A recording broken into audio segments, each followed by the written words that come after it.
Welcome. Thank you for joining us on a Saturday. My name is Sean Moss with Down Payment Resource, and we also have a returning special guest, Sylvia Alvarez, with us again. Today Hi. is today is part 6 of our Path to Homeownership series. This is the final part of this webinar series aimed at educating the renter, the prospective buyer, about what to expect and how to obtain home ownership, what to expect along the way. So we have covered through this series the role and expectations and value of the housing counselor. We have talked about the role of the loan officer and what to expect when pre-qualifying, working with your loan officer, their processor, the underwriter, and so forth. We've talked about mortgage options, low down payment mortgage products, down payment assistance. We've talked about the homebuyer education course, the value that it provides, when to take it, and so forth. We had a great webinar a couple weeks ago with the real estate agent. So once you've gone through all those steps and you're working with a real estate agent to find a property, we got great feedback on that with Raul. And today we have Sylvia back, who was with us on the counselor episode, as well as the homebuyer education session. And we're going to talk about what successful home ownership looks like, what to expect once you close on that home. We've talked about all the steps to get to closing, but there are some very important things that happen both immediately after you close and some long-term concerns and planning that you need to be mindful of. So with that, as you recall, we are at Down Payment Resource, a national database and a matching tool to help you guys find down payment assistance where you want to buy a home. Our goal is to raise awareness of down payment assistance and successful pursuit of home ownership on your behalf to bring attention and awareness to these programs and opportunities. Today, we're going to talk about post-closing expectations. What's going to happen? What do you need to know? What do you need to do once you close on your home, especially making that first mortgage payment? We're going to talk about escrows and what that is. We're going to talk about the homestead exemption, maintaining your property over time. The landlord's gone, right? You are the property owner now. We're also going to talk about tax implications. When you file your taxes after you close on a home, there are some important things, benefits, advantages that you need to know about, but your tax scenario is going to be different. And we're going to wrap that up with some tips and tricks and guidance for successful long-term home ownership. Before we dive in, Mel is in the background from our team. We also have Veronica and Fern. They are going to be in the background answering questions as we go. Keep this interactive. If you have questions, comments, concerns, use the questions feature in Zoom. Tell us what your question is. They're going to be answering in the background. We will definitely leave time at the end for Q&A, live Q&A. But let's also launch a poll. We want to know where you are in the home buying process. Are you just looking at properties online? Have you worked with a housing counselor yet? Have you gotten pre-qualified with a loan officer? Are you looking at homes with a real estate agent now? Maybe you're even under contract. Go ahead and click your answer on the screen here and tell us where you are in this home buying process. And we'll give you just a moment to do that. And then we'll share the results and we'll dive in and introduce Sylvia, or reintroduce if you've been on some of these past webinars, and we'll get started. So Mel, if we're at critical mass, let's go ahead and share the results.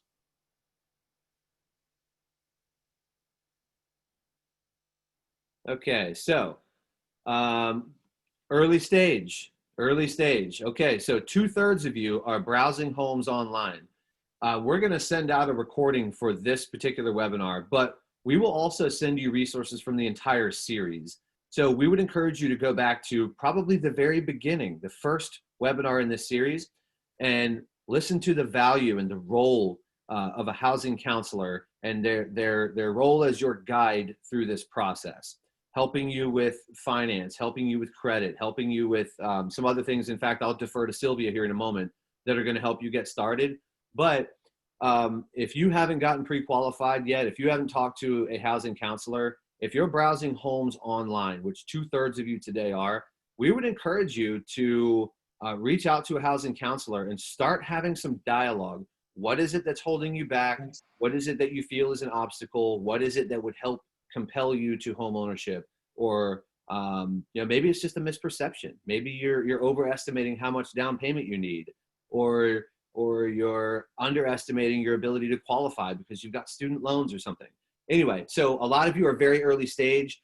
The rest of this series that has already happened over the last 2 or 3 months is really going to help you make that leap from looking at homes online, thinking about this dream of home ownership, to actively pursuing it. And that's what this whole campaign has been all about. All right, so I want to reintroduce Sylvia Alvarez. She's the founder of the Housing and Education Alliance and also the creator of HomeTrack, which is an online homebuyer education course, or homebuyer edutainment course, if you will. But Sylvia, for those that haven't met you through the last couple of webinars you've done with us, tell us a little bit more about yourself, about Housing and Education Alliance and HomeTrack. Okay, thank you so much, Sean, and thank you for having me back again. I really love doing this because it's a passion of mine to help first-time homebuyers. I am a licensed realtor. I have my NMLS license, and I also have my HUD certification. So I am qualified and licensed to speak about every aspect of the home buying process. Housing and Education Alliance was founded to help first-time home buyers, to educate them as to the process and help them avoid so many of the mistakes that are made because they just don't know. We just finished a class yesterday for Orange County. There was 35 students that are now home trackers. That's what we call them. And I really would love for everyone to look at a video of their comments on HEA's Facebook page. You're going to be amazed at the comments that they make. I made a mistake. I shouldn't have done this. Now I know which realtor to work with. I'm not going to call anybody on the sign. There's just a lot of good tips that you get from a home buyer education class, one that's certified by HUD. There's some other ones out there that are not. But if the class and the agency is certified by HUD, you're guaranteed that you're getting all the information that you really, really need. So, and anyway, housing counselor, many people don't know what we are. We are an uninterested third party in a real estate transaction. We are there as an advocate for the home buyer. If something doesn't look right, we bring it to everyone's attention, and we fight on behalf of the first-time home buyer to make sure that they're getting the most down payment assistance that they qualify for, that they're getting the best interest rate, which are really, really low right now. We're seeing many come in under 3%. And that, you know, they don't make a mistake that's going to come back and haunt them.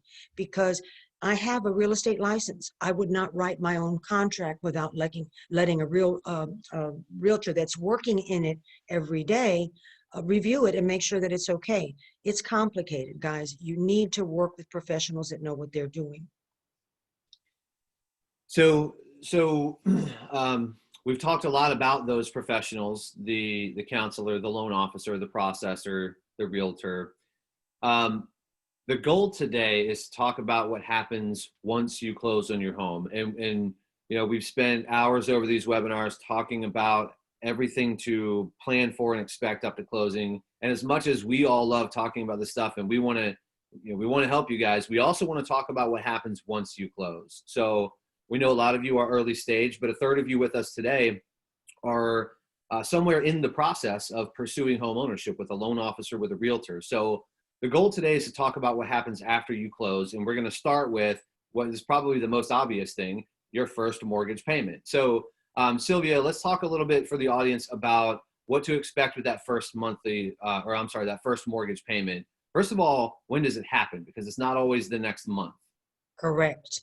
And this can be one of the most confusing things to try to explain to a home buyer that's not been through the process before.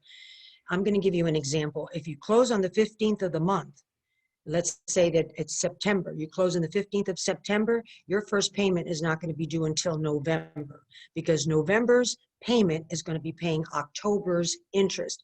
When you rent, you pay in advance. When you're paying on a mortgage, you pay in arrears. So those 15 days, let's say from the 15th of September to the 30th, you're going to have to pay prepaid interest on those 15 days. The bank's not going to let you get away with anything. So you understand, you'll get a break and you won't have a payment for that first month, which is good. So depending on when you close, if you close towards the end of September, that payment is still going to be in November. So that, I think, is important.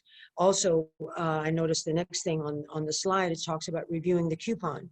Check it right there at the closing table. You're going to get one, and most of the time they give you a temporary one because most of the time your loan is going to get sold. So don't be afraid of that. If you get a notice from another lender in a short time that says, your payment now comes here, your payment cannot change, only where you send it, okay? So that's very important.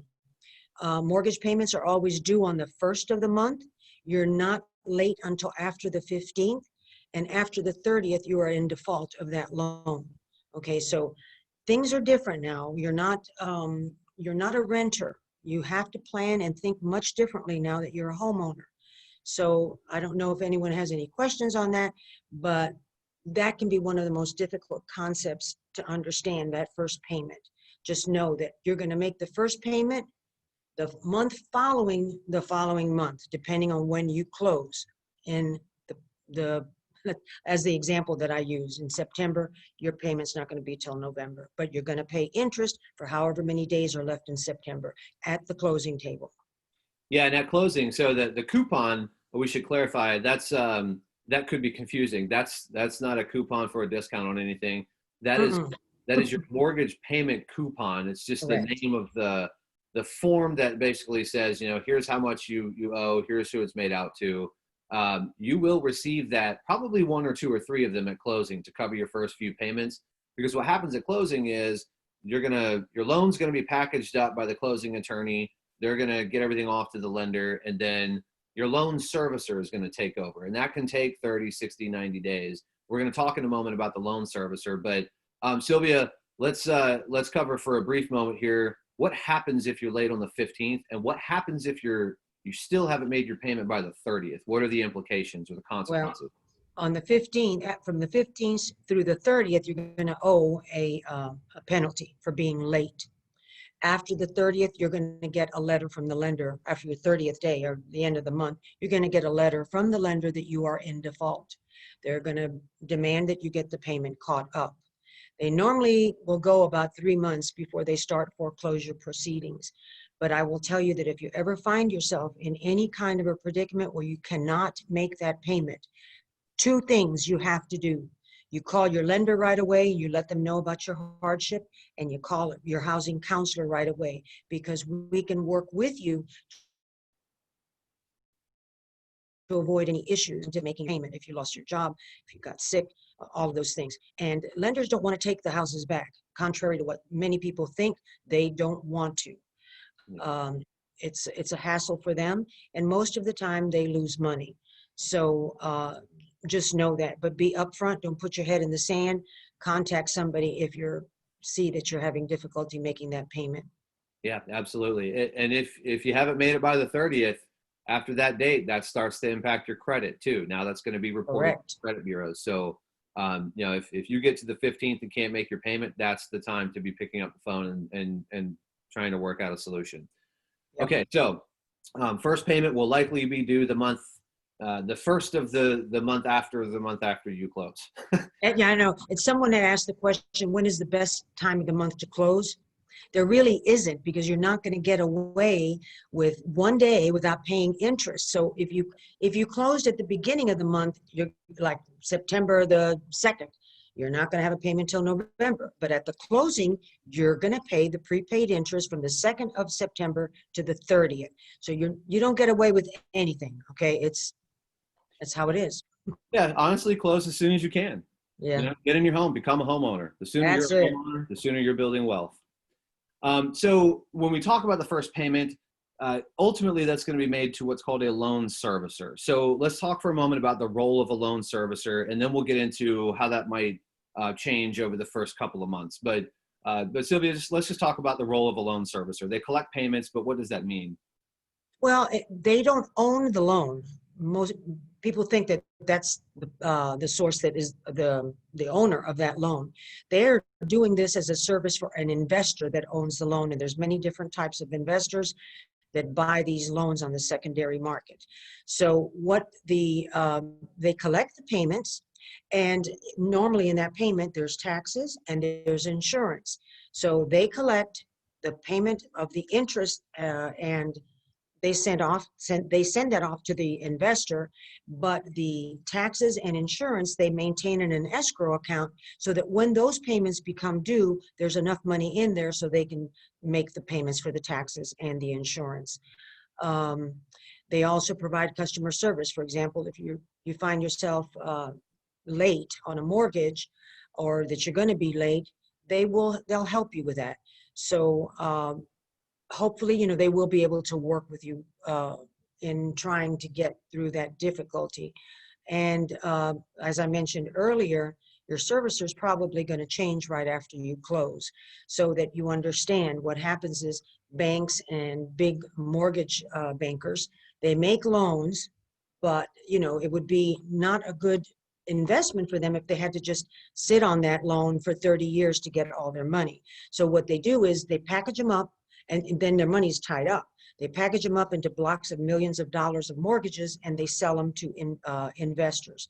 So they get the money replenished, they go out and make more loans. So that's how the system works. So, but remember that don't be afraid if you get a letter shortly after closing that says, now your payment comes here instead. They cannot change your payment amount, only where you send the payment. And sometimes loans get sold 3 and 4 times over the life of the loan. Yeah, so, and that's a good point. It wouldn't be uncommon for you to be making payments to the same servicer, the same mortgage company for 5 years, and then suddenly they send you a notice. And we should point this out. The company that services your loan will send you a notice and notify you if they are transferring loan servicing to somebody else. And then you'll get a letter from that second company. So you will know in advance that that loan is being transferred and your payments will have to go to somebody else. So you won't just get that letter from somebody else saying, hey, you owe me a mortgage payment. Be careful about that. However, if your current mortgage company, once you close, says, hey, you know, we're going to transfer servicing to company XYZ instead of ABC, then you'll know, okay, let's look for a letter in the mail. Company XYZ is going to take my next payment. They'll send me a payment coupon in the mail. I also want to make sure we're clear too. We're saying taxes and we're saying insurance, but Sylvia, let's break down what does the full payment include? The full payment includes, you're right, includes principal to buy down your loan. And you will notice that in the beginning of your amortization, you're hardly putting anything toward principal. Your interest is in there, your taxes, your insurance, also your mortgage insurance. Mortgage insurance, if you're putting 20% down, you're not going to have this cost, but especially first-time home buyers, most don't. So in order for a bank to lend you a higher amount than 80% of the purchase price, they want mortgage insurance. It protects them from any loss. For example, during the housing crisis, when so many homes were going into foreclosure and selling for way under what the mortgage balance was, they had mortgage insurance to protect them. It is a protection for the lender, but without it, you're not going to get a loan. So they also escrow, some mortgage insurance premiums are paid monthly. So they collect that as well. Also, if there's flood insurance that's required, they collect it. And they are in charge of dispersing all those funds wherever they need to go whenever the bills are due. I'm not sure if I forgot anything there, Sean. No, but you made a good point about amortization. And guys, when you close, you'll get something, I think it's called an amortization schedule. But amortization basically means your first payment is going to be mostly interest and a little bit of principal paying down the loan balance. Right. As you stay in that loan longer, that starts to balance out and you're paying more principal and less interest each monthly payment. Now it takes a number of years to get to that break-even point. And then if you're in the mortgage even longer, you'll pay more principal toward your loan than you will interest on each monthly payment. And over 30 years, you're paying, if you stayed in the loan for 30 years, mostly principal and very little interest. The bank gets their money first. That's just how a mortgage works. But all right, so we've talked about payments a lot here. I do want to break down escrows just a little bit more. Let's talk about how escrows work and particularly the billing cycle. So you've got a homeowner's insurance company. You've got a bill, a property tax bill from for most people, it's going to be the county. How does that all work with escrows? When do they pay? Who do they pay? What's the obligation of the homeowner to make sure that those bills get paid? the homeowner has to make sure they're making their payments on time. And if they're making their payments on time, then the servicer has the money that they need in the escrow account. One thing that I'd like to warn everybody about that doesn't happen as much anymore, but it can happen. If you buy a house and the taxes are assessed at a certain amount, and now let's say that you've paid a lot more for that house because property values are going up, and you need to make sure that they're escrowing enough money for your taxes.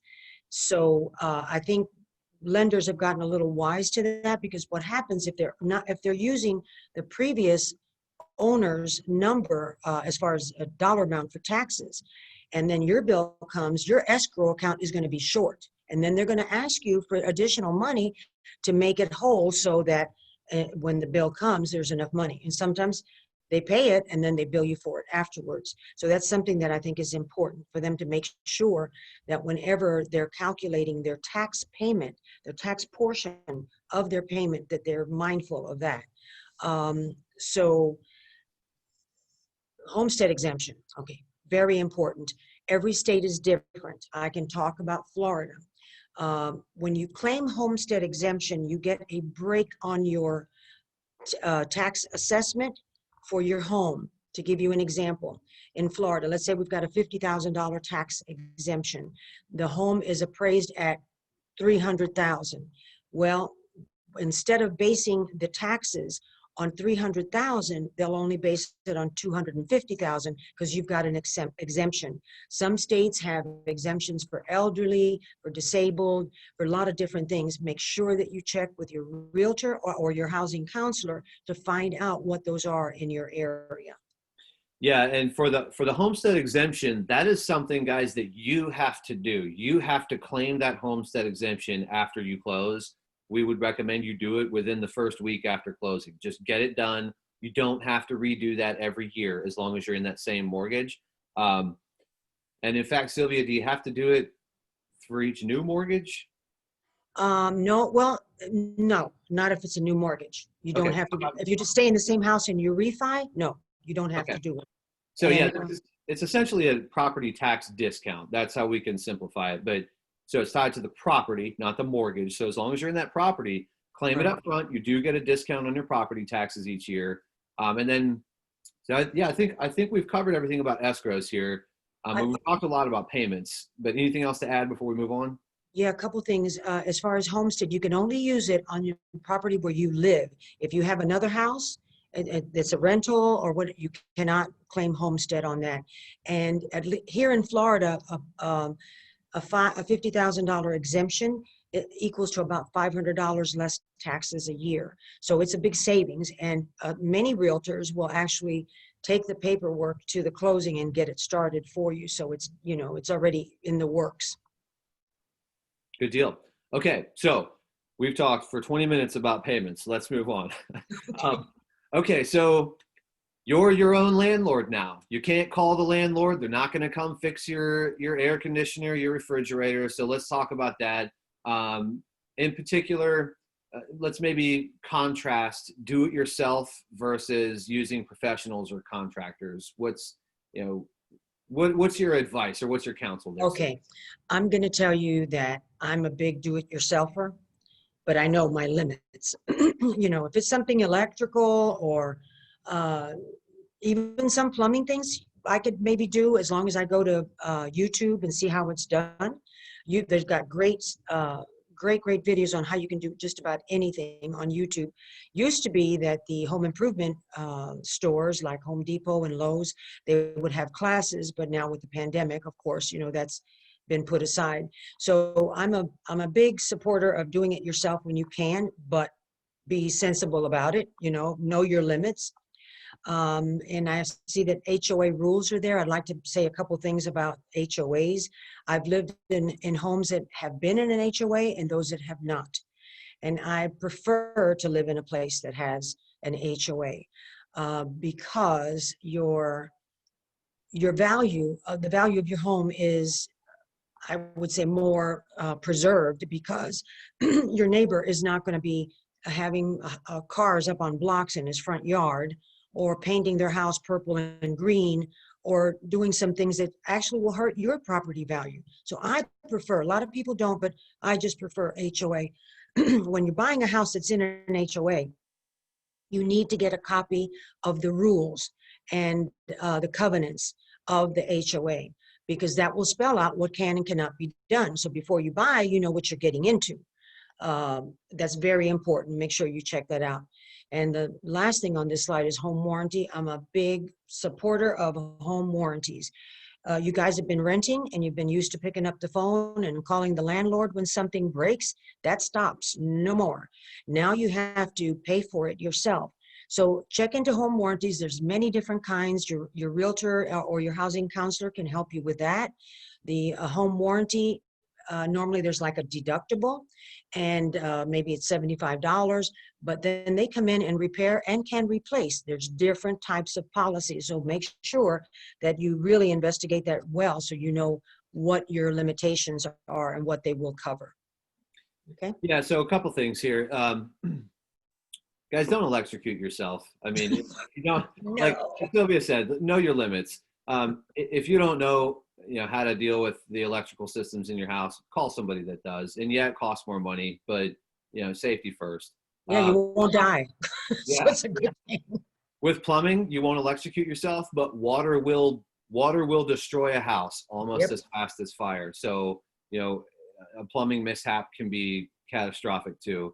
When it comes to heat and air, if it's not working, get somebody to fix it. No reason to freeze in the winter or sweat it out in the summer. But the point is, know your limits. But there's a lot you could do. There's a lot you can do. It's not hard to paint.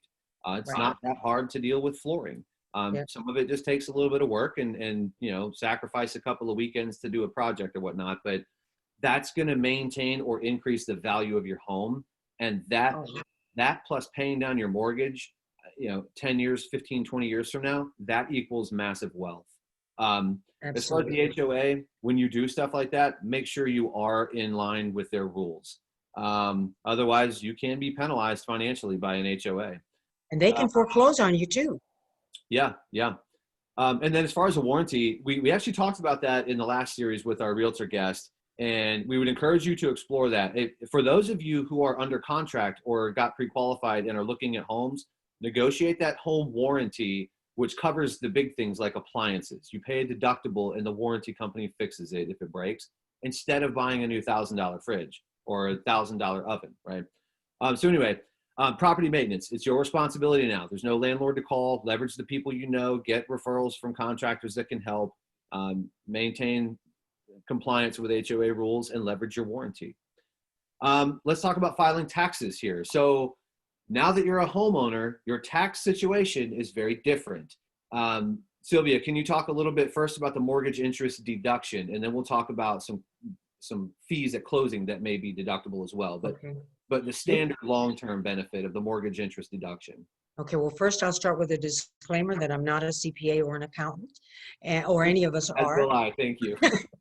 So you really need to check with a professional there in that area to get your specific, because everyone can be a little different. So you can deduct off of your taxes the mortgage interest, I believe, as long as it's less than $750,000, which I'm sure none of us on this call are going to be going over that amount. But I believe if it's over 750, if it's under 750,000, you can deduct all of the interest from your income. There's a difference. It's not like it's a mortgage, a tax credit. It's coming off of the income. For example, if you had $1,000 a month in mortgage interest that you're paying, that's $12,000 as a deduction from your income on your taxes. So it'll drop how much you pay. So being a homeowner, that's a great advantage. There's also certain fees at closing that can be deducted if you're paying any points to lower your interest rate. That also can come down. Your taxes, that can also be deducted. And I see that you also have here mortgage credit certificate. This is different. I haven't been seeing a whole lot of them lately, but at one time they were really popular. And what a mortgage credit certificate, it allows the home buyer to qualify for the mortgage easier, because it's actually they're given out by local governments, and I'm not sure whether lenders are doing that or not, but local governments will give you a mortgage credit certificate in order to lower your payment, because now they know that you're going to have lower taxes because you're a homeowner. So it allows you to drop your payment. It might not be a lot, it might be just $50 or something, but sometimes that's enough to help you qualify and get over that hump. So the mortgage credit certificate was done as a way to help first-time home buyers. It is income qualified, and it has to be your first home. And it's a good tool. Well, we don't see a whole lot of it. I don't know in other parts of the country if you guys do or not. Yeah, we do. So a couple things about the mortgage credit certificate. First of all, this is something you have to get prior to closing. So we talked about the homestead exemption. You can't claim that until you own the home. The mortgage credit certificate is actually a federal income tax credit, but you must obtain that certificate before closing. So talk to your loan officer, talk to your housing counselor, see if there's one in your state or your market. Not every state offers an MCC, not every local government offers a mortgage credit certificate. If they do, you are allowed to take, of the mortgage interest you paid in a given year, you can take up to 10, 15, 20, 25% of that and claim it as a tax credit. What you're going to get into now as you become a homeowner is the value of a tax credit and a tax deduction, things you may not have seen as a renter. Right. Deducting your taxes lowers your taxable income. A tax credit lowers your tax bill dollar for dollar. We're not going to get into tax law here. Again, none of us are CPAs, but we're letting you know your tax situation is going to look very different the year you buy a home and every year going forward you're a homeowner than it did when you were a renter. So we're giving you the basics here. You should seek counsel, especially that year that you close on your home. If it's this year or next year, get somebody to help you with your taxes, because while you might pay a couple $100s for that help, you just went through a very significant tax event, and that couple $100 investment in getting your taxes right will, one, protect you, and two, probably get you a lot more money back if somebody that can help you, opens up all the tax credits and deductions and whatnot that are available to you. Yep. So I think maybe we'll leave that there because, again, we're not tax advisors here, but we just want you to know when you close on your home, you just went through a big tax event and you need to account for that going forward, especially that first time you file, and get your money, honestly, and get your money back from your tax return. That's right. Okay. So if someone got a down payment assistance program, that can look a lot of different ways. So Sylvia, let's talk a little bit about some of the features of down payment assistance programs and what that might mean long-term. If you got a grant, then that grant was a gift at closing, you're done with it. But if your down payment assistance was not a grant, let's talk about some of the things they might expect along the way. Well, first, what I want to say about down payment assistance is that it can change overnight. The rules can change overnight. Many times, people, we're working with clients, and then the city or the county decides that, and this happened to us locally. It used to be that it was forgivable and as a grant, but now they have to pay it back, and this changes. So if you're looking at a program, know that that's what's in effect right now. That could change, and it's only when you're in and approved that it solidifies what the parameters are of your grant or your loan. Okay, so deferred payments. There's times when Sylvia, yes. sorry, I just want to clarify. So once they close, the terms of their down payment assistance are locked in. Correct. Actually, once they get approved, some of the municipalities, you have to reserve the money, get them approved. Once you're approved, it locks you in, okay, to whatever the parameters were. But if you're not approved, then, it could change, and then it might be different. That happened to a lot of the clients that we were working with at our agency, where, the city decided that now no longer is it forgivable after 5 years. So anyway, okay, deferred payments. Sometimes when you get one of these grants or a loan from a municipality, from a local government, the payments are not, you don't start the payments until some future time. Also, sometimes it's when you sell the property. And some people that we've worked with, you know, when the thing changed, the down payment assistance changed, and now they have to pay it back. They didn't want to do it, but that's just such small thinking. Because if you look at the picture this way, first of all, that money can get recycled and help another family, but you get to keep the difference between what the house, rather, what the house sold for when you bought it and the equity that you've earned. So just for simplification, let's say it's a $200,000 house and you had $50,000 worth of DPA. Okay, so now the house 10 years later, it's going to be worth 300 or 350. So you have to pay back the 50 then. But that you would not have had that before if you didn't have this grant. So don't let, you know, don't be, what does that say? Pound foolish or something like that. Penny wise and pound foolish. my helper in the back there, penny wise and pound foolish, because you're going to get to make that money, and without it, you're not going to make anything. You'll still be renting. So don't, you know, shy away from that. Okay, some of them are forgivable. Every down payment assistance program is different. You need to know what the parameters are, what the guidelines are. We work with several municipalities in our area. Some of them are forgivable. Some of them you have to pay it back, but it's 0% interest. Some of them you don't start paying it till 5 years later. Some you pay it off when you sell the house. So there's always parameters and guidelines that you really need to become very familiar with when you're getting down payment assistance. The next thing is forgivability. When is it forgivable? If it is, when does that fall off? A lot of them are after 5 years when it is forgivable. And what they do is they prorate it. If you got 50,000 and the first year you or the third year you sell it, well, you're going to owe 20 because you lived in it for 3 years. So that's just how it works. Balloon payment. Not many of the down payment assistance programs that we work with have a balloon payment on the DPA. Typically, that would probably mean that the person would have to refinance that loan or hit the lotto to pay it off. Okay, so repayment triggers: selling the house, or moving out of it, or renting it.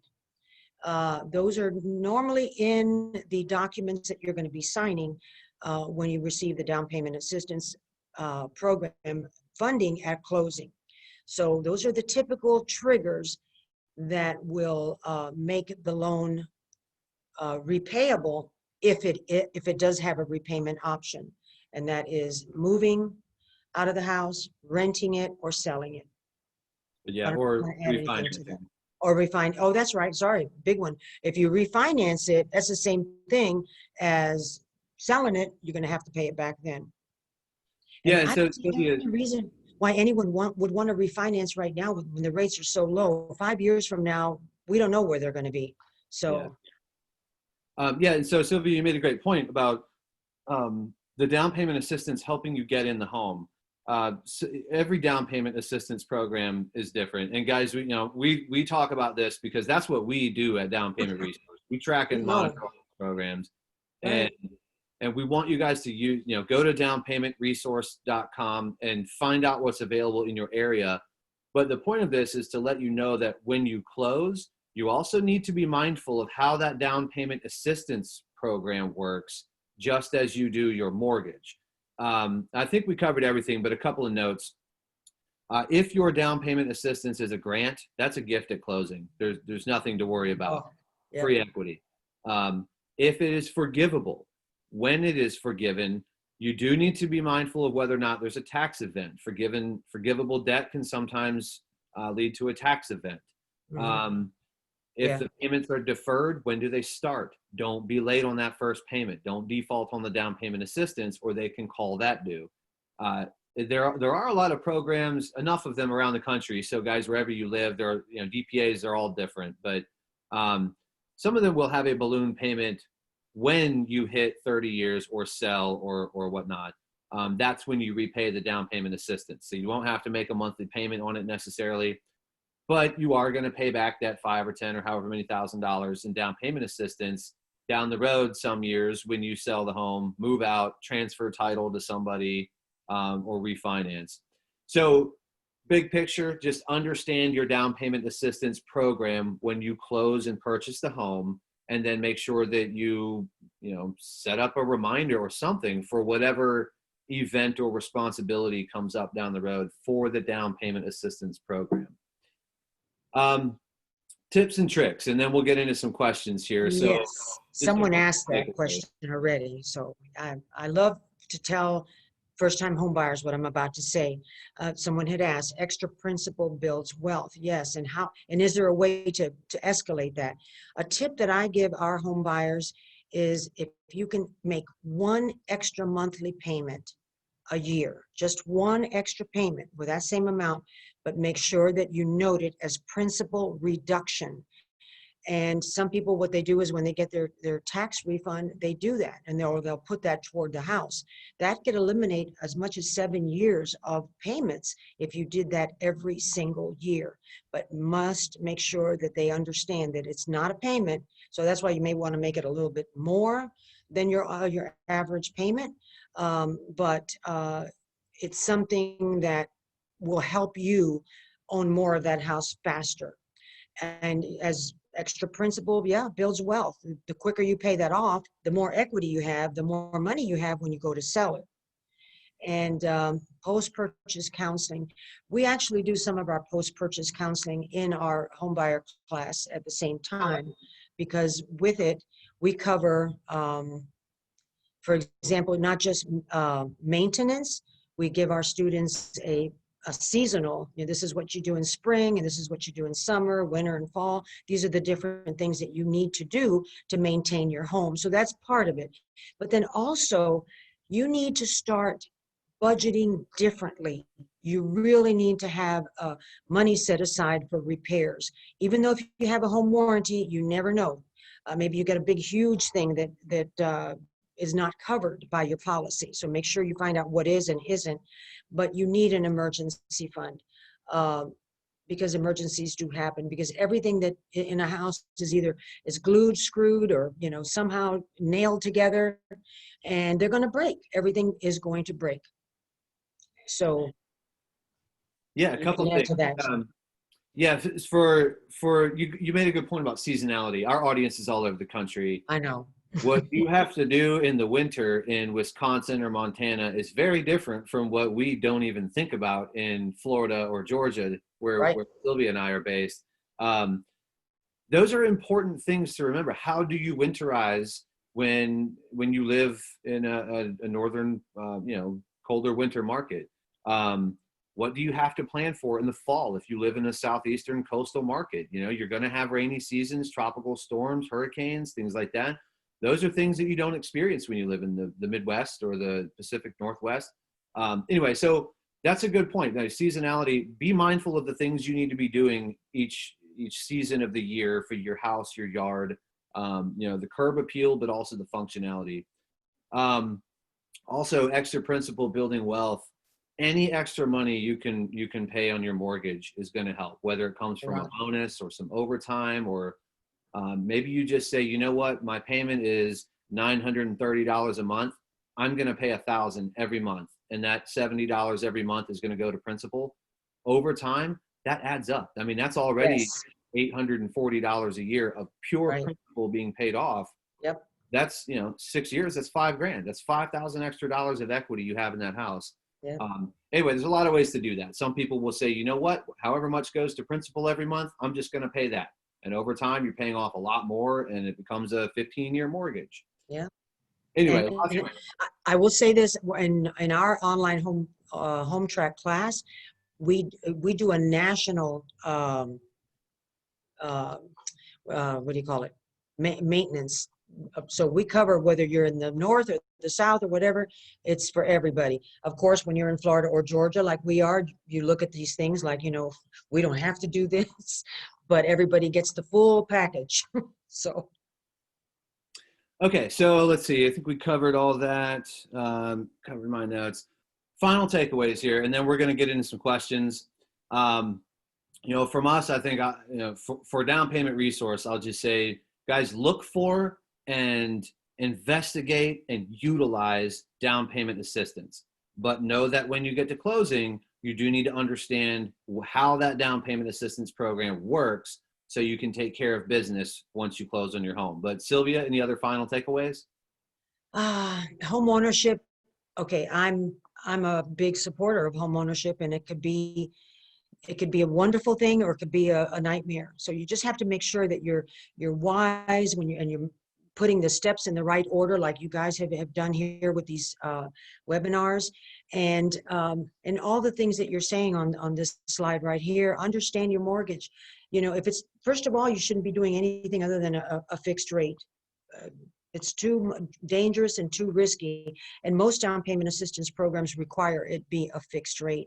Understanding your taxes. I think we gave you some ideas today that now as a homeowner, you really need to check to see what you're eligible for as far as deductions go, because it can make a huge difference.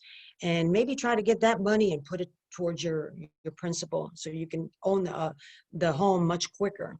And also understand your DPA. Every DPA, as down payment resource knows, is different.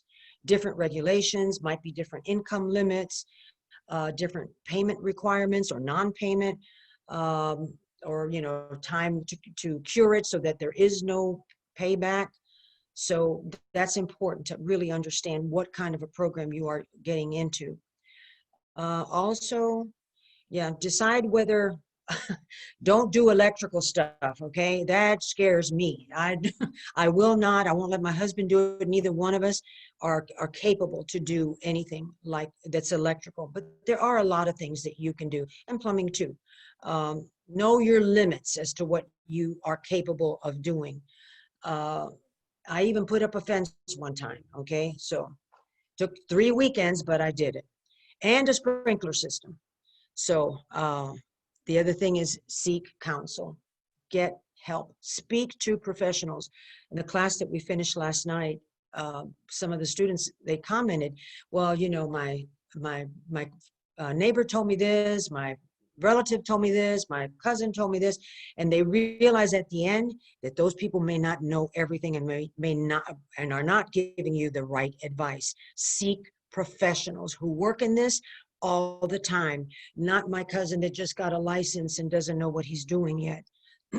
We've seen more problems happen with people working with family than anything else. So just be mindful of that. And celebrate. Of course, you have been through a lot to get to this point. Some people that we work with, sometimes it's 2 years before they're actually mortgage ready because they've had a lot of issues in their past. But, you know, once you get to that home, there is no feeling like it. It's yours. And I feel that I am honored and privileged to be able to help first-time home buyers, because I know what a great effect that had on my parents' lives when they bought their first home in this country, and I was their translator. So I guess that's why I saw that joy and I had to just stay doing this. So celebrate. Just know that this is a big accomplishment. You own a piece of America. So. Yeah, Sylvia, that's great. I am going to jump back in here. Sylvia actually was the one that brought this up in our very first webinar. It's been several months now since we started this whole series, but build your team. Your team is, I think this was you, Sylvia. Yes. Your team is comprised of your counselor, the right real estate agent, the right loan officer for Yes. you. All of that. They all represent you. Build your team and seek counsel to do it, but seek that counsel. And Sylvia, you made a great point. Your neighbor, your uncle, your best friend, you know, your coworkers. Sure, maybe they've been through some of this stuff. Was it your experience? Was it your path? I don't know, but we can tell you that everyone's experience will be different. If you have wise, what am I trying to say? You represent them. Objective, sorry. Wise, objective counsel. That's what's going to get you to the finish line fast and safe. And that's what we all want for you. And I had one other point here and I lost it. So anyway, you know what? Sylvia's right too. Celebrate. Once you get to this point, do take some time to, have a socially distanced housewarming party, whatever you can. Do something, right? Do something. Good point. All right, so let's get some contact information up here on the screen for those that have questions. And just so you guys can see it, this was the series. We're wrapping this up. Housing counselor, loan officer, understand mortgage products, do the home buyer education class, then get with a real estate agent, unless they're the ones referring you to all these people. We know that happens sometimes too. But that's the natural progression. That's the logical progression. It's the safe progression through the steps necessary to get you here, successful home ownership. We will send out this recording along with resources from this entire campaign. However, if you have questions in the meantime, you can reach out to us at info@downpaymentresource.com. Or Sylvia, what's the best way to get a hold of you or engage with your team? info@heausa.org. And if they like our Facebook page, Housing and Education Alliance, they get updates of all the latest things that happen, moratoriums, things on rental, things on things from the CFPB. We always post the most update information on our Facebook page. Okay, good deal. And check out HomeTrack too, guys. Go to heausa.org. And Sylvia, you have a link to that on your website, right? Your Yes, we do. It is the most fun homebuyer education course you will ever take because it's a lot of information. We tried to make it fun, and it's called edutainment.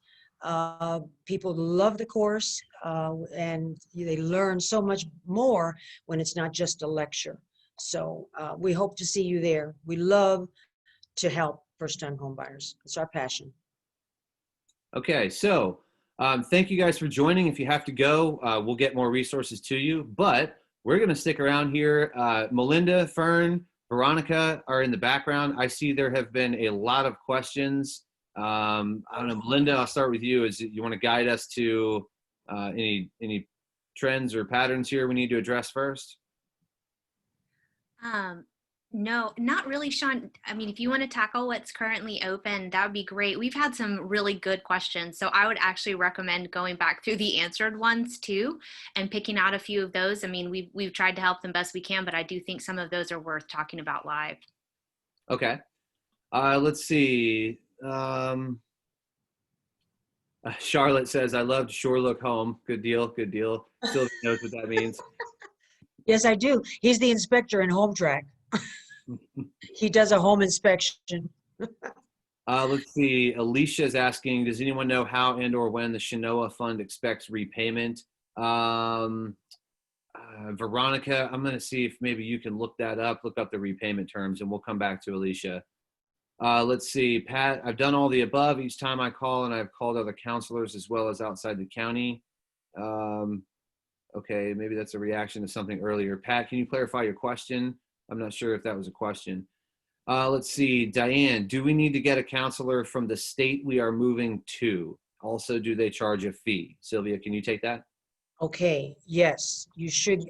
Counselors can help with generalities all over the country. And we do. We have clients from all over the country. However, if they're needing down payment assistance, we either will refer them to someone in their state because they'll have more access to what's going on in that particular state or county or city. So this way they'll get the best advice. But we do work with people all over. Now, as far as the cost, there is no cost for our services. Only if you take the HomeTrack class, then the rest of our services are free. We have a program called the HAP, Homeownership Advancement Program. Once someone takes HomeTrack, if they're not mortgage ready, even if we have to work with them for 2 years, it's completely free. All the credit reports that need to be pulled, which are soft pulls. When we pull a credit report, that does not hit your credit badly. It's soft. it won't affect it. So we don't charge. We charge for the class, and then the rest of our services are free. Every other agency has their own menu of what they charge and for what programs. Okay. Angela asks, are there discounts for people in education, for example, teachers? Yes. Yeah, Angela, if you mean for down payment assistance, you're eligible for everything. If you're a teacher, there may be additional programs unique to you. If that was a counseling question, Sylvia, do you have an answer for that? No, you're absolutely correct. There's certain firemen, first responders, teachers, nurses, they're all considered for additional DPA. In our area, they could get an additional $5,000. So Yeah, yes. That's going to depend on the market. You know, every DPA is different in many ways, including Yep. how they handle or whether they offer additional incentives to target audiences like first responders, educators, and so forth. Angela, ask your counselor, ask your loan officer. They'll know. Let's see. Alicia asks, if you're under contract and want someone to look at everything, is the housing counselor an appropriate person to do that? Or is it time Yes. for an attorney at that point? Oh, the housing counselor, I think, would be best. The thing is, you should be working with them all from the beginning, okay? Because if there's a problem, then we can avoid it. That's the key. You got to get with a housing counselor first. Last night's class, we had one person that said, you know, I've listened to my father, my neighbor, and everything they told me was wrong. So first of all, work with the right people. And I hope that I answered the question. It's gone. Okay, so let's see. Pat replied, okay, so he's called housing counselors, he's trying to speak to them about what's available for first-time home buyers in that county. Let's see. So Pat had previously asked, he'd done all the above. Each time he calls others as well as outside the county. I'm still not, I guess, Sylvia, let's do this. For Pat, what's the best path to a counselor? And To find one? Yeah, and where should that counselor be located to the extent that Well, you know, like I said, we can actually do what we do anywhere nationally, and then we can in turn connect you with the correct local agency if that's what you would want to do. So you can actually find any counseling agency at HUD.gov online, and you can go to your state and you can find the ones that are active or in your area and try and communicate with them. So there, you know, you have an option. There are some national agencies, and then there's some local ones. So it's going to depend which one you would prefer. Okay. So Pat, hope that helps. Teresa asks, can I ask why DPA certificates only last for 1 year? I think that is in reference to the completion certificate for the Correct. education class. Yeah, and the reason is that a lot of things can change even in 1 year. Some real estate laws may have come into play. Some DPAs they will go for 2 years. There's several here in Florida that will go for 2 years with the certificate. But what the reality of it is, they want to make sure that you understand what you're getting into and all the responsibilities, but also things can change. Definitely the DPA programs change. So that's part of the reason they want you to go back and take it again. Okay. Let's see. Cecilia asks, can you explain CDD? A lot of new construction are CDD in Riverview and Ruskin area. I'm not sure where that is, but Sylvia, do you know? Yeah, I do. It's one of our communities here. Okay, CDD fees are fees that the developer incurred in building this development, but the home buyer is going to pay for it. Okay, so they'll get the pro rata share of whatever the cost was to build that particular subdivision, and it's prorated so that every homeowner pays a portion of it. So you're paying for the development fee of the developer. I don't like those, but sometimes if it's the only choice you have, You know, it's not taxes, it's in addition to taxes. So just quickly, what does that stand for? And are we talking about like community areas? Community development, I don't know. It's community development something. Okay. So, but it's a cost that, you know, actually it makes the builder more money because that's not a cost he's paying for. He's passing that on. And they're not on there forever. Sometimes it's just until that fee is paid or the development cost is paid off. Sometimes it's 10 years, sometimes it's 20 years, but it's on there for a while. Sylvia, this is going to definitely have to be for you to the extent that you have an answer. Norma asks, she has a son with special needs. Can you talk about how to buy a home with several parents involved for a group home? That's outside my area of expertise, but can you guide her to how to get the answer maybe? Actually, not necessarily. I can guide her as to how to go about getting a loan. And that's an easy answer. Every adult has got to be on the loan. I've done a loan with as many as 6 adults on a mortgage. It was not easy. Okay, I can tell you that. Everyone has to bring documents, the same documents you would do for one person, you'd need them for everybody. So if that's what you're trying to do, and that's really a good idea, I would say that, you know, that's something that I've always thought would be a good idea. When someone cannot afford a home and you can get together with people that you can get along with, that's very important because it's not like renting and you can move, you're stuck. If you can get along with other people and live in a home where you can afford it, and then you can actually help each other, you know, with the care perhaps, or babysitting or whatever. I think it's a great idea to do that. I'm not necessarily thinking of it as a group home, just a larger home with a lot more borrowers. That's the way to do it. But you got to be really careful because it's not like renting, you know. You've got to find all these people who have good credit, who have income, and that are responsible. So. And you're sharing title and obligations with them too. Absolutely, everything.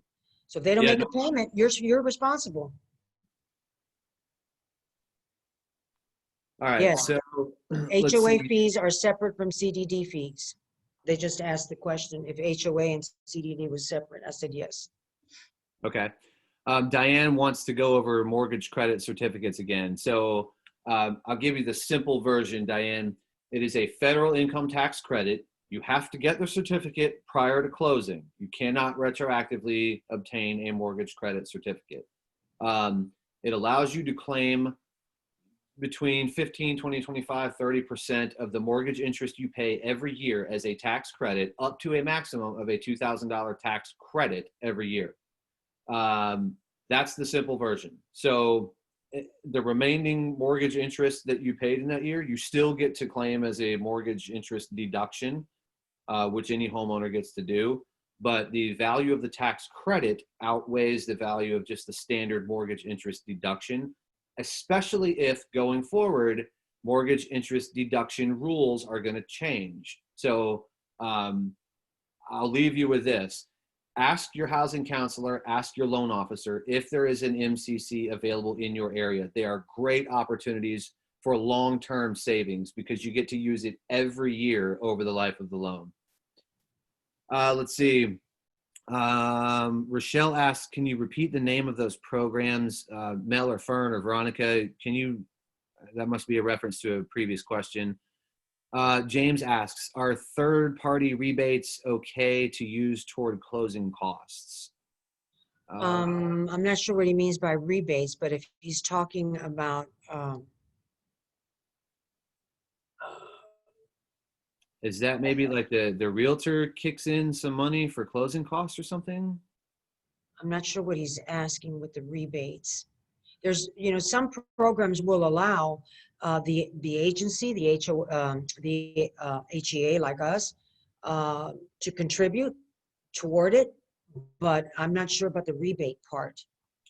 Yeah, You know, James, I'm not quite sure either. Yeah, let's see if we can get some more details. Who's the rebate coming from? Yeah. Let's see. Grace asks, can you get down payment assistance she says grant, but not every DPA is a grant. But yes, you Right. can get down payment assistance if you are under contract for a property. Here's the thing though. It should have started before you signed that contract when you were getting Yep. pre-qualified with a loan officer. So if you are concerned about cash to close or that you may not have enough of it, absolutely right now talk to your loan officer and say, look, I need to explore down payment assistance. I'm not going to have enough cash to close. For those of you listening, start this process before you get pre-qualified. Look at all the down payment Yes. assistance programs available. Work with a counselor, work with your loan officer to explore these so that all of that is taken into account when you get that pre-qual letter, that approval letter from your loan officer, and then take that to your realtor. You need to have all that lined up and start working through down payment assistance in your home buyer education class before you sign a contract on a property, so that this doesn't become an obstacle and a delay down the road. But Sylvia, anything to add? Yes. Some of the programs, they require you to do things in a certain order. You got to take the class first, then you've got to get pre-approved for DPA, then you've got to go to get your mortgage, and don't let a mortgage lender tell you that you shouldn't do that, it's too much work, or it's disappointing, you'll have to wait. It is worth it, okay? So don't let anybody talk you out of it. It's more work for the loan officer and it's more work for the real estate agent. And sometimes, that's why they're trying to, steer you away from that. And so just be mindful that DPA is great and it's worth going the extra mile to get it, whatever that is. Yeah, guys, you're only going to buy one, maybe two, maybe three houses in your entire life. Right. Leverage the opportunity to give yourself the best deal. And it's work for you. I mean, Sylvia's right. It's work for the loan officer. It's work for the realtor. It's work for you. So maximize your output. Let's see. Britt asks, how do you mortgage shop? For example, if I speak to one lender and decide to speak to another lender, is my credit pulled every time? Yes. Well, it depends. If they're just talking and trying to get a feel for customer service personality, that's part of what you're looking for because you're building your team. But yeah, Sylvia, go ahead. If they're pre-qualing, then one of the things that we do, we have a list, what we call our preferred lenders and our preferred realtors. And these are people that we vetted, that we know that they know how to work with first-time home buyers. So I'm not going to say any lender names right now, but we work with some lenders that can provide as much as $17,000 more of assistance on top of what you can get from a down payment assistance program. They have their own, and you can layer it so you can get even more DPA. So it's hard for the average person to sit on the phone or go online and try to find all these different programs when a housing counselor has already done that. And we know who's got the best programs, who can give you a credit for, let's say you don't qualify for DPA, but they might give you a credit for your closing costs. Just a lot of different things. Your walking encyclopedia for anything to do with first-time home buyers is your housing counselor. So that's where I would tell them to start.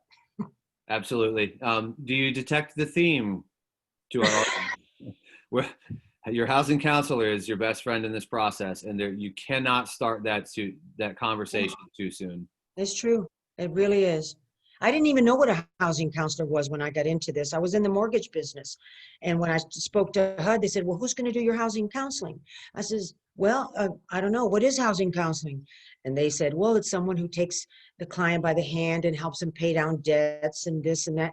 And I says, well, I didn't know it had a name. I've been doing that all along. So I'm glad that finally the word is getting out about the work that we do. We got a couple more questions here. Let's see. I'm going to knock out a couple of maybe easier ones. There are numerous steps to the home buying process. This is from Jean. Does your agency, I think this is for you, Sylvia, make recommendations for attorneys, inspectors, property management companies, etc.? Okay, I don't know why we would need a property management company unless you were renting the house. But yes, we do. We have, now as far as inspectors, that we leave up to the realtors. The realtors are out in the field and they need to be present when that inspection is done. Someone has to be there. You can be there as well. So as far as inspectors go, we leave that up to the realtors. What were the other things that he asked? Well, and you vet the realtors, right? Oh, and we vet the realtors, Yeah. absolutely. Oh, Okay. absolutely. And then, You know, they've had to been doing this for a certain amount of time. They've had to prove how many first-time home buyers, you know, they're familiar with the DPA. They have to go through a training with us before we allow them to work with our clients. and the couple examples Jean gave were attorneys, closing attorneys. We don't use attorneys, but title companies, we do. In Florida, we don't use attorneys. I know Okay. some states they do. I think in Georgia they do, don't they? There has to be an attorney closing it. We use title companies. It's less expensive. They're licensed and they do a really good job. Most of them. But so you guys do recommend a closing agent, essentially. We can, but you know, the thing is that the seller usually pays for the title company, at least in Florida. So what happens is if the seller's paying for it, that they get to choose who the title company is. Okay. Yeah, and actually, that's a good point. That's going to vary widely by state. So, Jean, I think the real Absolutely. answer is between your counselor and your loan officer, you're going to, well, and your realtor for the inspector, you're going to get all your referrals. Right. And then appraisers are you know, Same thing. That's on a rotation. It used to be, that's what caused a lot of problems from the last housing crisis. So it's on a rotation. You can't call your favorite appraiser to come out and appraise your property because that kind of lent itself to a lot of problems. Teresa asks, say you qualify for an expected $200,000 home, but you find one at a lower cost, find a home at a lower cost. What Good happens? for you. Yeah, absolutely. Good for you. You don't what have to happens- spend that full amount. That's true. And that's, I think, the answer to her question, because her question is, what happens to that loan, or do you see the money at closing? Actually, Oh, no. yeah, doesn't quite work like that. You are pre-qualified for 200,000, up to 200,000. But let's say Right. you found a home at 180, you're only going to ultimately get the loan for 180 minus your down payment. So you are qualified for up to a certain amount, but no lender can lend on more than the value of the home, except in a small few outlier scenarios if you're doing like repairs and things like that. But yeah, you're going to get a loan for the value of the house minus your down payment. It doesn't matter how much you were pre-qualified for up front, but good job finding a home at a lower price. Absolutely. That's more money in your pocket every month. Mm-hmm. And then you improve the house and you keep up with the property maintenance and you make it worth more. Yeah, exactly. Okay, so I think we're just about done here. Jean says, yes, I would live in one. I think that was, That's referring to the question in regards to property management. Jean said that she would buy multi-units. Okay. One thing I would like to point out is landlord education may be involved in some of those scenarios. Absolutely. And also housing counselors. We're in the process right now of putting one together for renters, which outlines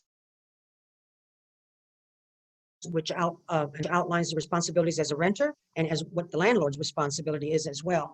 So it's always good to take one of those courses so that if you're going to be a landlord, definitely. But yes, we can always refer you to reputable property management companies that we have learned of over the years. good point. And Jean, just so you know, there are down payment assistance programs all over the country that will allow multi-unit properties. Yes. Not every one, but look into it. Yep.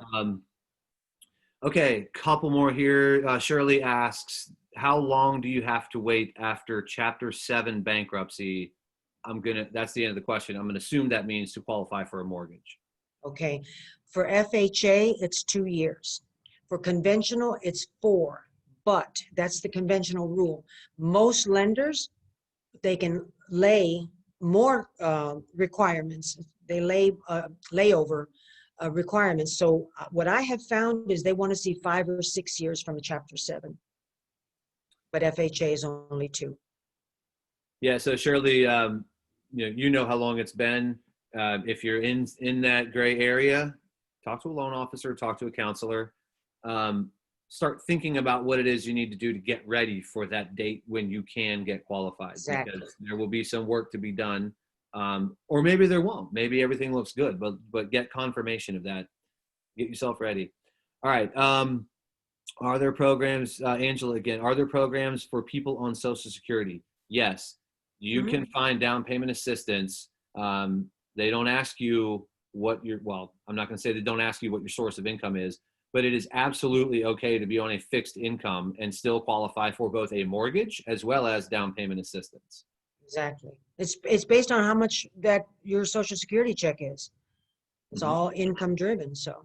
Yep, you got to income qualify for the mortgage, and you can't exceed Yeah. the income limits of the down payment assistance. So, yeah, give it a shot. Don't, again, fixed income, student loans, bad credit in the past. Don't let these things stop you from asking the questions of a counselor. Start the conversation and figure out, what is my path to home ownership? Eduardo asks, same question about bankruptcy. What about Chapter 13? What's the waiting period? It's less. For FHA, I believe it's still 2 years, but I want to say that it is 3 years for conventional. I'm not 100% sure on that, because most of the bankruptcies I've worked with lately has been 7 years. I'm sorry, the Chapter 7. Okay. Let's see. James, we tried to answer that rebate question. Let's see. Okay, Vanessa says she saw a suggestion on a Facebook site that suggested a person lock in a home rate prior to the election. Is there a valid reason why a person should want to lock in a rate prior to November 3rd? Or was that just an opinion? I think that's just an opinion. That's another thing, including relatives, neighbors. I put online posts as far as don't believe everything that's on there unless it's coming from a reputable source. That's someone's opinion, that maybe they think that after November 3rd, you know, everything is going to go haywire, but I don't think so. I think these low rates are going to be around for a little while. So you're in a good spot right now if you're trying to do this, but I don't think, you know, everything's going to fall apart after November 3rd, no matter who gets elected. Yeah, I think that's a good spot to end. And I'll add to that, guys, rates are historically low. I mean, if rates doubled, they're still awesome. If they tripled, they're still awesome. Take advantage of that, but go through the steps the right way and get started now. Interest rates are not going to be 6% next year. It's just not going to happen.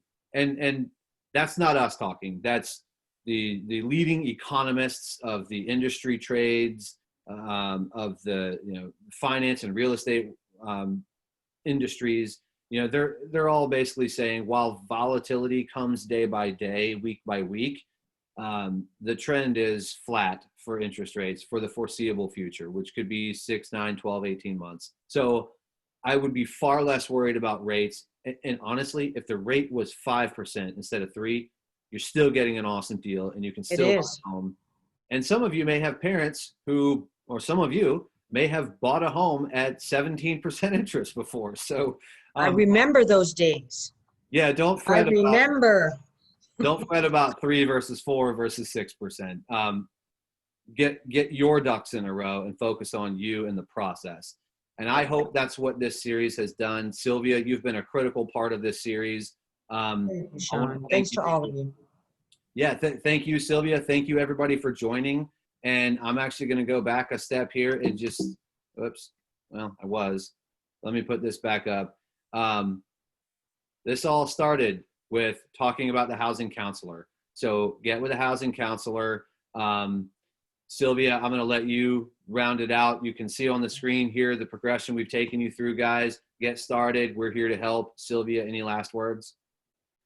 Just that, don't hesitate. A lot of people are fearful. One of our students told us last night, I almost gave up on the first night of class because I was overwhelmed. And the thing is that nothing worthwhile is going to be easy and a piece of cake. You got to put a little bit of sweat into it, okay? But the outcome and knowing that you were able to get this piece of the American dream and it's yours, and nobody inside that house, nobody can tell you what you can do. It's a feeling like no other. I always feel when we go to a closing that I'm at like an event that is as great as being at the birth of a child. That's how passionate I am about this. And I want you all to not, I don't ever want to see anybody in foreclosure counseling. It's a horrible thing. It really, really is. We've lived it. We know. So we do this. We work at nights on our free time, on weekends, like what we're doing, just to be able to get the word out, because we don't want to see a housing crisis like that again. I don't want to see any of you make a mistake.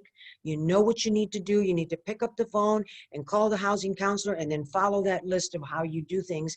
And I have to take the time to thank Down Payment Resource, because I don't know that anyone else is doing this. You guys have done a great job bringing this information to the residents of our communities. Thank you very much. You're after my own heart here, because we're doing the same thing. Well, thank you, Sylvia. Thank you, everybody, for joining. Look, you're all going to pay rent.